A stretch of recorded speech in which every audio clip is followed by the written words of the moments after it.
Good morning, Mr. Chairman, members of the committee. My name is Catherine Engelbrecht, and I am the chairwoman of True the Vote, a nonprofit election integrity organization, the founder of King Street Patriots, a citizen-led liberty group, and president of Engelbrecht Manufacturing.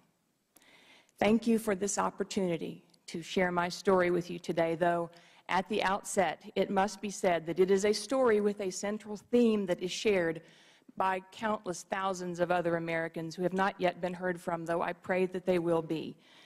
It must be made publicly known that across this country, citizens just like me are being targeted by an administration willing to take any action necessary to silence opposition. I am an average American who, prior to 2009, had never been active in the processes of government. But after volunteering to work in the polls in Texas in the 2009 elections, I saw fundamental procedural problems that I felt couldn't go unaddressed. So I started True the Vote, an organization that grew into a national movement to ensure that every American voter has an opportunity to participate in elections that are free and fair. My life before I got involved and spoke out for good government stands in stark contrast to the life I now lead. As a wife, a mother, a small businesswoman working with my husband, raising our children and participating in my church and PTA, the government collected my taxes and left me and my family in peace. But once I helped found True the Vote and King Street Patriots, I found myself a target of this federal government. Shortly after filing IRS forms to establish 501c3 and C4 tax-exempt organizations, an assortment of federal entities, including law enforcement agencies, and Congressman Cummings came knocking at my door. In nearly 2 decades of running our small business, my husband and I never dealt with any government agency outside of filing our annual tax returns. We'd never been audited, we'd never been investigated, but all that changed upon submitting applications for the nonprofit statuses of True the Vote and King Street. Since that filing in 2010, my private businesses, my nonprofit organizations, my family, and I have been subjected to more than 15 instances of audit or inquiry by federal agencies. In 2011, my personal and business tax returns were audited by the Internal Revenue Service, each audit going back for a number of years. In 2012, my business was subjected to inspection by OSHA on a select occasion when neither my husband or I were present, and though the agency wrote that it found nothing serious or significant, it still issued fines in excess of $20,000. In 2012 and again in 2013, the Bureau of Alcohol, Tobacco, and Firearms conducted comprehensive audits at my place of business, and beginning in 2010, the FBI contacted my nonprofit organization on 6 separate occasions wanting to call through membership manifests in conjunction with domestic terrorism cases. They eventually dropped all matters and have now redacted nearly all my files. All of these incursions into my affairs began after filing applications for tax exemption. There is no other remarkable event. There's no other reason to explain how, for decades, I went unnoticed, but now find myself on the receiving end of interagency coordination into and against all facets of my life, both personal and private.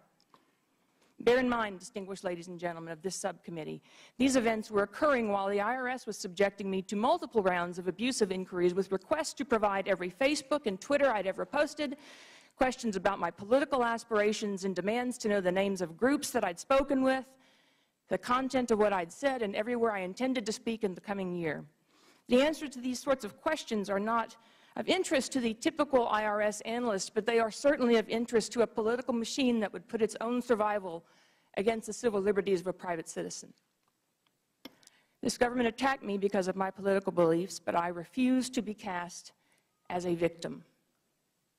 Not to the IRS, not to the FBI, not to OSHA, not to the Bureau of Alcohol, Tobacco, and Firearms, or to any other government agency. I am not a victim, because a victim has no options.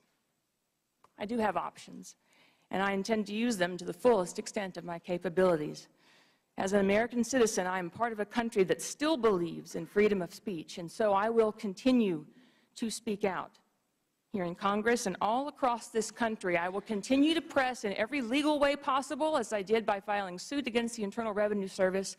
No American citizen should be willing to accept a government that uses its power against its own people. After all the tyranny and all the things that have been done to my organizations, to my family, and to me, many people would quit, and Mr. Chairman, many Americans have quit. I've heard over and over that people are afraid to tell their stories. But know this.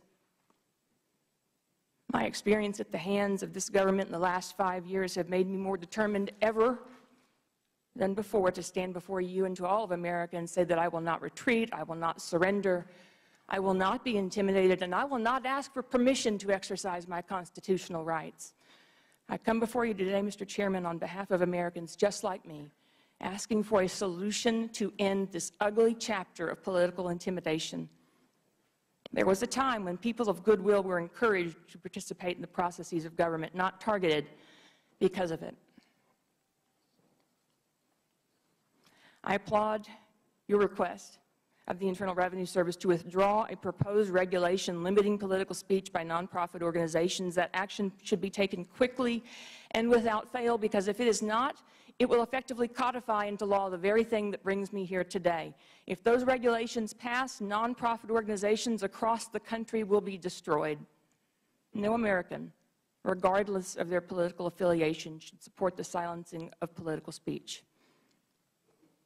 Beyond ending the proposed IRS regulations, I ask you, I implore you, as representatives to the people of this great nation, to pass a law that protects all citizens of this country from the increasing use of such abusive practices. Pass a law that exposes government officials who trample on the rights of ordinary citizens. Do not allow them to continue to cower behind a veil of secrecy, abuse, unethical, and unfair behavior. Send the President a bill that makes public, at the option of persons and entities regulated, all communication between government agencies and those they regulate, no restricted, redacted, selectively released files. Give us a truly transparent process. Protect the people. Restore liberty to the people, because we will not be silenced. Thank you for this opportunity, Mr. Chairman and committee's members. Thank you, Ms. Engelbrecht.